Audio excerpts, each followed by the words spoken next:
amoureux, ça y est. J'en veux une, mon Dieu, c'est génial.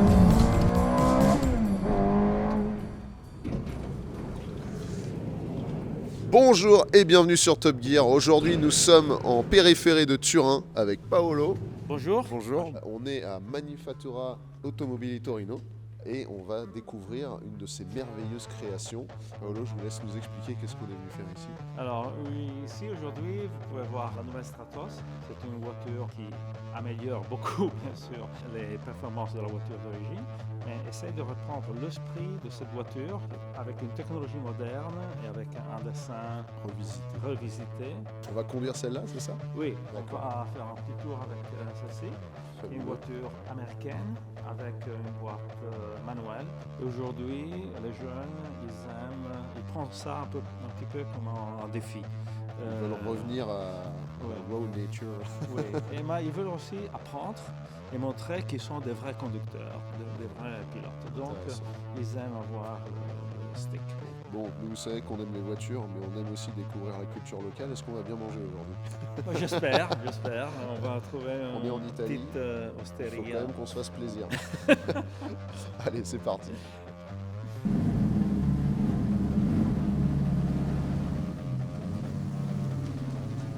C'est parti, New Stratos, avec son V8 dérivé de F430 de 540 chevaux sur ce modèle-là. Boîte 6 vitesses manuelle, que demander de plus? La meilleure config tout simplement. On est avec le proto de développement, le 0x0. On va rouler en direction de la montagne. On va aller se faire une route de col. Et apparemment, Paolo nous a réservé un petit restaurant aux petits oignons en haut pour nous gratifier une fois qu'on aura bien travaillé en montant la côte.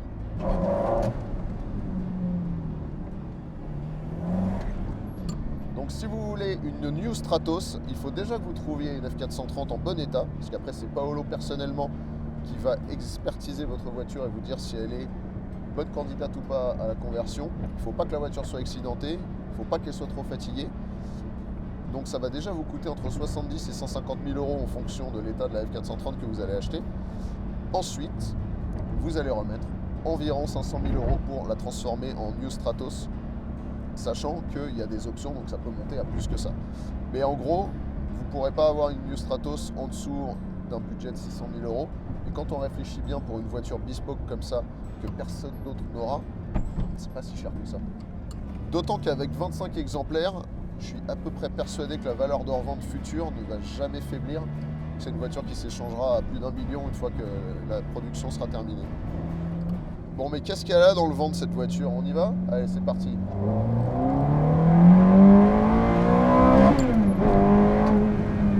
Ok, elle monte à plus de 8000 tours, sans problème. L'accélération est violente mais linéaire, ça reste un moteur atmosphérique, mais il est hyper agréable. Regardez, là je suis en 5e à 40 à l'heure. Ça repart sans broncher, je pense même qu'on peut faire le même exercice en 6e à 30. Et ça repart. La voiture est environ 170 kg plus légère que la F430 équivalente. L'empattement a été réduit de 150 mm, ça fait 15 cm, c'est énorme. Donc c'est une voiture qui est très joueuse, elle est faite pour les routes de col, comme la Stratos originale. Allez, on arrive dans un tunnel, on va voir les vocalises.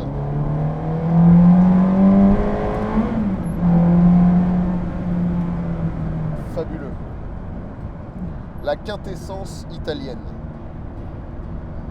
On est assis très très droit, mais on finit par s'y habituer et c'est la position qu'il faut pour piloter.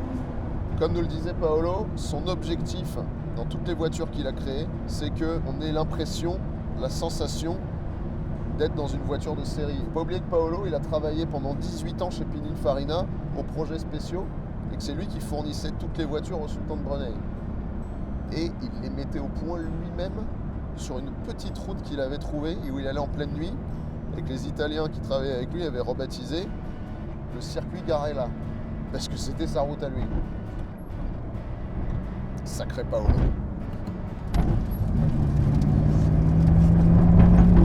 J'ai jamais conduit de F430, donc je peux pas vraiment vous donner la comparaison immédiate. Ce que je peux vous dire par contre, c'est qu'on est connecté vraiment à la voiture, on sent tout de suite, tout répond au doigt et à l'œil. Cette voiture, elle est faite pour les... Il y a le klaxon sur le volant. Elle est faite pour ce genre de route. Alors, découvrir une nouvelle auto directement sur une route de montagne froide, avec du sel partout, mouillé, en pneus neige, c'est sûrement pas la meilleure façon de la découvrir, parce que là on teste direct les limites avant même d'avoir pu apprendre à la conduire normalement.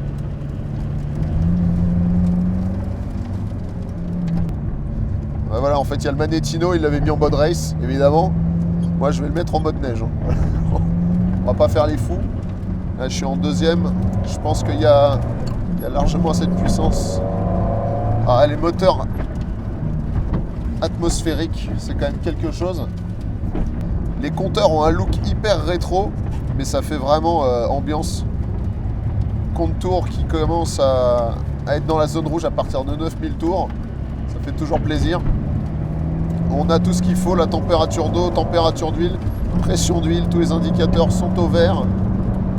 On a même un accéléromètre avec des G. Alors, on peut pas rêver mieux, une Stratos sur une route italienne enneigée. Que demande le peuple? Le pare-brise est vraiment panoramique, c'était une des caractéristiques de la première Stratos qu'ils avaient construit exprès pour le rallye, avec le but d'avoir une vision à 180 degrés vers l'avant. Et celle-là ne faillit pas à la règle, ils l'ont vraiment construite de la même manière. Alors, en mode neige, on sent qu'elle régule, mais du coup, c'est pas intrusif. Je suis amoureux, ça y est. J'en veux une, mon Dieu, c'est génial. J'ai pas les moyens, mais j'en veux une. Alors, on va se refaire un petit axel en deuxième. On dirait qu'il y a un VTEC sur la voiture. Ça prend les tours à n'en plus finir.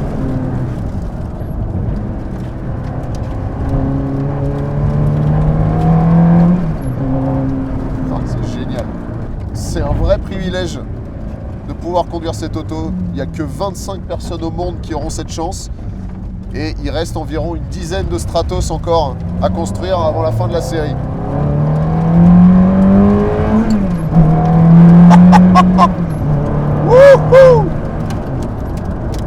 C'est incroyable. Et on arrive en haut du col. Regardez-moi cette neige partout. On va aller faire des drifts là-bas.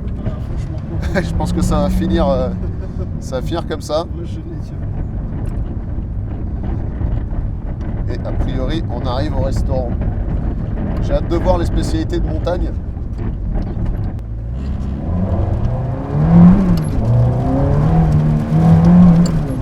Ouais, là par contre, tu vois, c'est neige et glace, mon pote. Là, on va y aller tranquillement. Ah, de toute façon, elle régule de ouf, là, je peux même pas accélérer. Mais c'est une de 25, hein, donc on va éviter de la casser, je vais pas faire le fou. On cherche le grip. Oh oui, mais bien sûr, mais oui. Mais oui, attends, je la remets en race.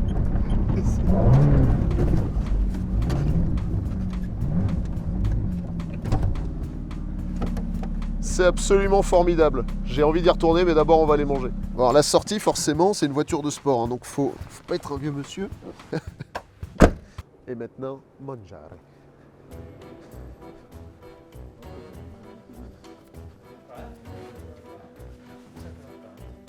C'est magnifique ça. Forcément en Italie, on n'échappe pas à la grappa. Mais là, la grappa XXL. J'ai hâte de voir ce qu'ils m'ont préparé.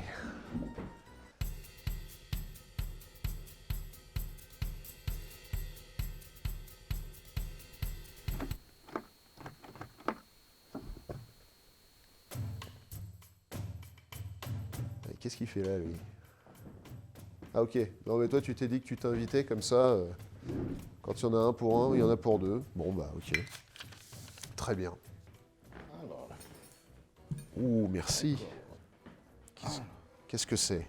Qui abbiamo della mocetta di cervo, della salame d'anatra, del coco vin, una parte caprini e una parte di mucca, della capra stagionata e della toma di capra. Buon appetito. Grazie. Bon, j'ai rien compris. T'as compris quelque chose, toi? Non? Mais en tout cas, ça a l'air super bon, donc...